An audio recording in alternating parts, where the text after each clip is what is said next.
Hello friends, आपका हार्दिक स्वागत है टेक्नोलॉजी बाज़ार में।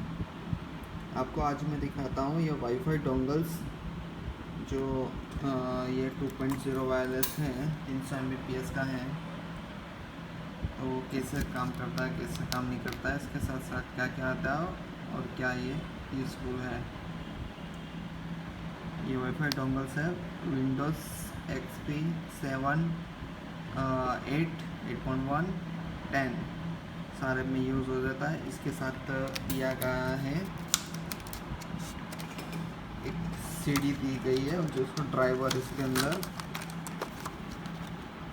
ये है ड्राइवर सीडी है, ठीक है।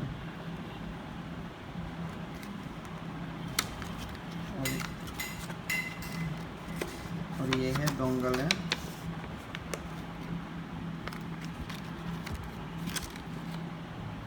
सिंपल सा एक छोटा सा डोंगल्स है 802.11 है। ये मेरे कंप्यूटर में डालूंगा तो देखिएगा।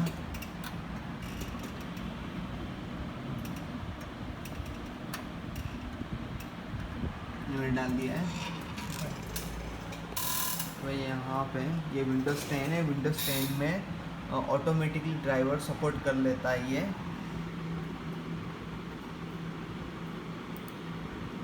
बाकी सारे में तो डाउनलोड करने पड़ते हैं। ये देखिए मेरा ये कनेक्ट हो चुका है वाईफाई, ठीक है। वाईफाई बहुत इजीली हो गया है। ये वाईफाई मेरा कनेक्ट हो चुका है और ये डोंगल से कनेक्ट हो गया। विंडोज़ 10 में इसमें नहीं डालना पड़ता है ड्राइवर, एंड विंडोज़ 7, XP और 8 में डालना पड़ता है ड्राइवर, इसको कंपलसरी। विंडोज़ 10 में ये ऑटोमेटिकली ड्राइवर ले लेगा ये। Okay, thank you.